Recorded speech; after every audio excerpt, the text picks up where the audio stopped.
Picture this, right? You're watching a professional German football match, and suddenly it's abruptly halted. Not by a streaker on the field, not by a player brawl, but by remote-controlled toy cars. Yeah, literally toy cars zipping across the pitch, blowing blue and white smoke bombs out of attached flares. Frustrated officials are just burying their faces in their hands. Stewards are chasing these toys around like some kind of slapstick comedy. And to top it all off, earlier in the match, fans were hurling chocolate coins and tennis balls onto the grass. So you've got to wonder, why on earth are football fans doing this? Well, it turns out the answer was literally written on a massive banner unfurled right in the middle of these disruptions. It read, "Why toy cars? Well, we won't be remote controlled." So this wasn't just a random prank. It was a brilliantly coordinated protest. And amazingly, this dogged, slapstick humor actually worked to completely stall a massive corporate takeover of the sport in Germany. Okay, let's dive into this. Welcome to The Explainer. Today, we're mapping out something I found absolutely fascinating. Exactly why football is fundamentally intertwined with global politics. If you think the sport is just about 22 players chasing a ball around for 90 minutes, well, let's look a little closer. Here is our roadmap for today. First, we'll unpack that bizarre German fan rebellion. Then, we'll look at clubs and political identity. Next, we'll zoom out to see what happens when nations collide on the pitch. And finally, we'll explore what it looks like when players take a stand. Let's get right to it. Part 1. The German Fan Rebellion. So this whole situation is basically a modern David and Goliath story. To understand these grassroots protests, we really have to look at the sacred 50+1 rule in German football.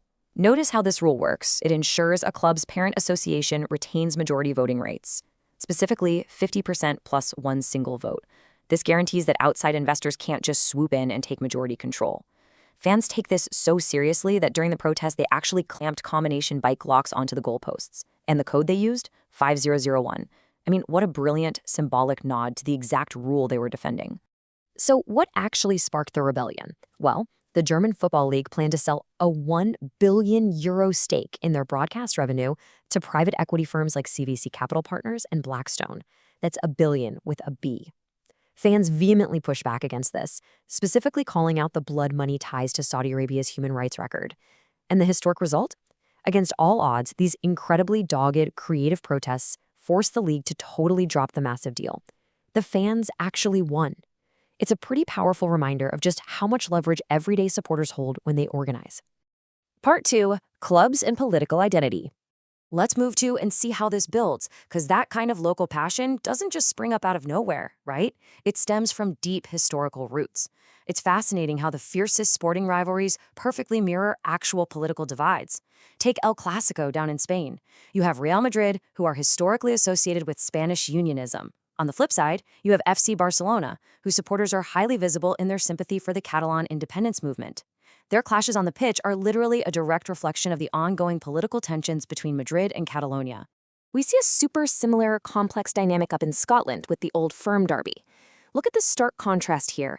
Celtic FC is deeply rooted in a Catholic, Republican, and Irish Scots identity. Rangers FC, conversely, is heavily tied to a Protestant, Loyalist, and British identity.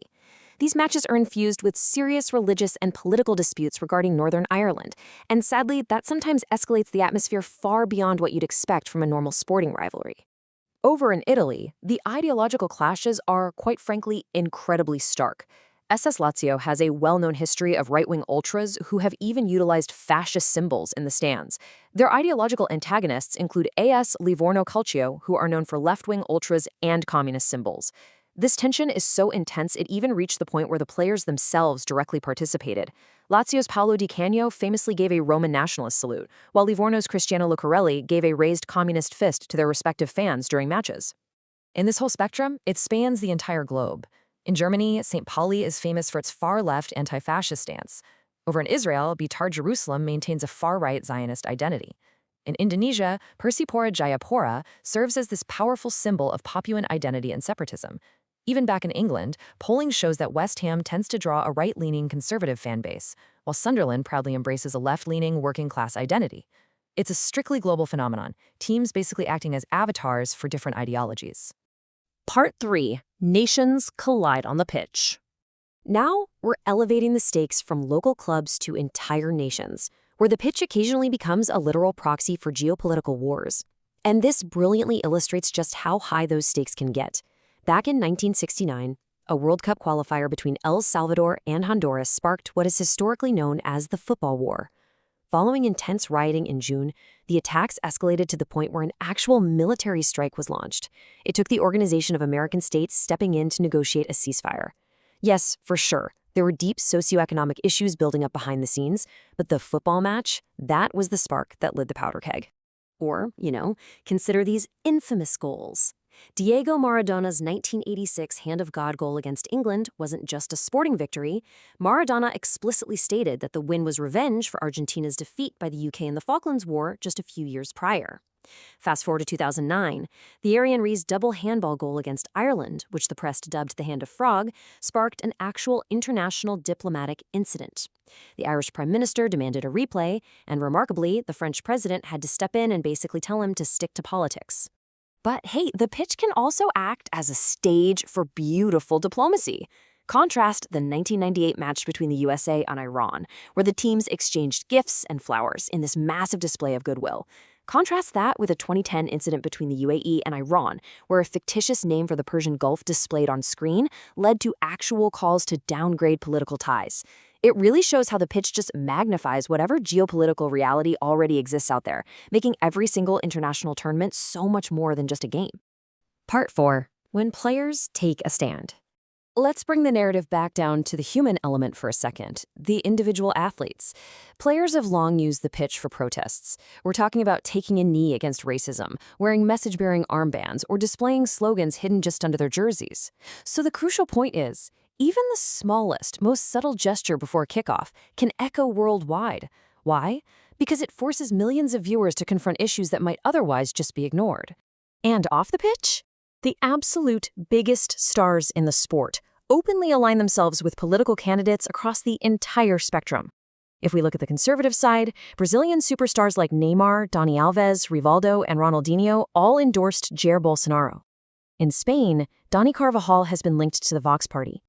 Over on the progressive side, American star Megan Rapinoe heavily backed the Biden-Harris ticket, and French players like Kylian Mbappé and Marcus Thuram actively urged voters to oppose the National Rally Party. It's fascinating to observe how these athletes are increasingly utilizing their massive fame to influence actual elections.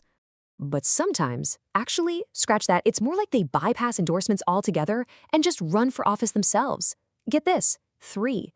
That is the number of former professional footballers who actually transitioned into politics to become heads of state. George Weah became president of Liberia, Ahmed Ben Bella became president of Algeria, and KJ Lewa Johan Hansen became prime minister of the Faroe Islands.